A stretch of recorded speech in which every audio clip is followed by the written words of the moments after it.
नमस्कार दोस्तों।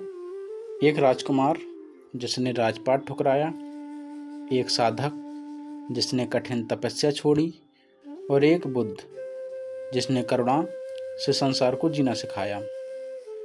यह कहानी नहीं, एक परिवर्तन की यात्रा है।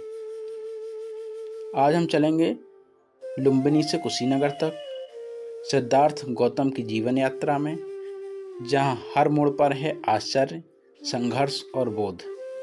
अंत तक जरूर देखिए, क्योंकि बुद्ध का अंतिम संदेश आज भी उतना ही प्रासंगिक है।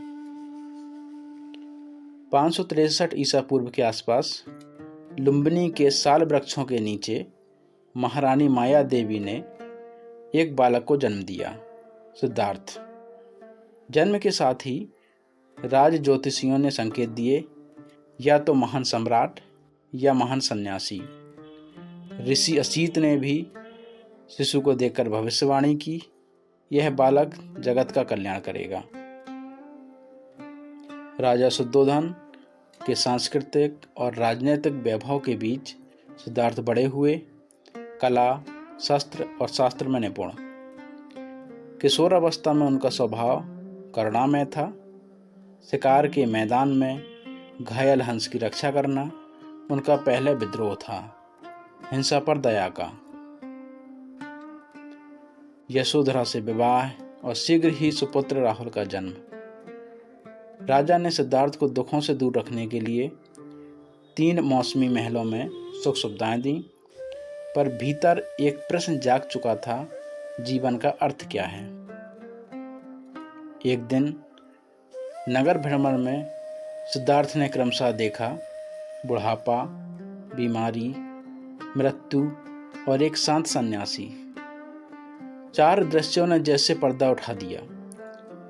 दुख अनिवार्य है, पर क्या उससे मुक्ति संभव है।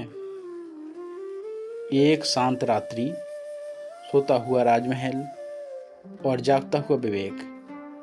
सिद्धार्थ ने बाल कटाए, राजसी आभूषण त्यागे और संन्यास ले लिया। नदी अनोमा के तट पर एक नई यात्रा आरंभ हुई।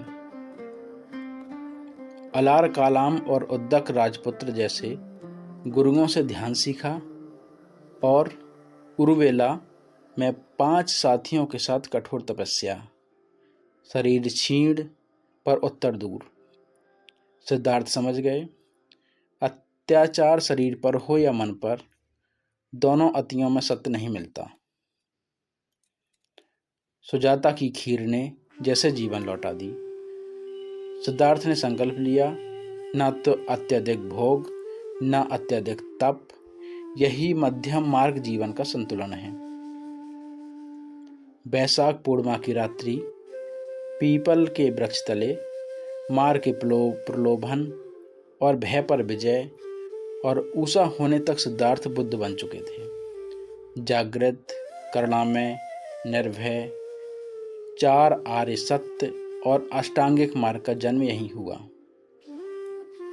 पहला उपदेश, मृगदाव में दुख है, दुख का कारण है, दुख का निरोध है और उस निरोध की ओर ले जाने वाला मार्ग है।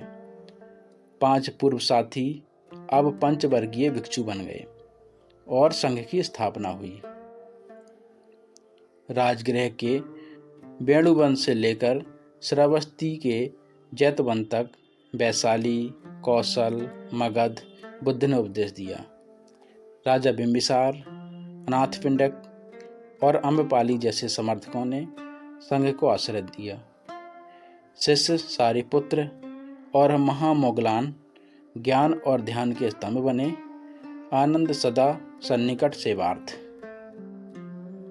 अंगुलीमाल का हृदय परिवर्तन, हिंसा से करुणा की ओर। श्रावस्ती के चमत्कारों का संकेत, पर बुद्ध का जोर रहा, विश्वास नहीं, अनुभव कीजिए।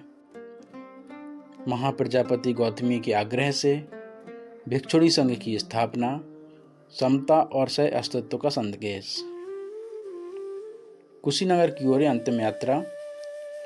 चुंदा के आमंत्रण पर सुकर्म भोजन के बाद साल वृक्षों के बीच दाहिनी करवट लेटे बुद्ध ने कहा, सभी संयोगशील वस्तुएं अनित्य हैं, अपनी साधना में प्रयासशील रहो और यही महापरिनिर्वाण। बाद में धातुओं का विभाजन, स्तूपों की स्थापना और संदेशों का दूर दूर तक प्रसार। बुद्ध की यात्रा बताती है परिवर्तन बाहर नहीं, भीतर से शुरू होता है। अगर आपको यह कथा अर्थपूर्ण लगी हो तो वीडियो शेयर करें और कमेंट में लिखें बुद्ध की कौन सी सीख आपको सबसे ज़्यादा प्रेरित करती है। Thank you.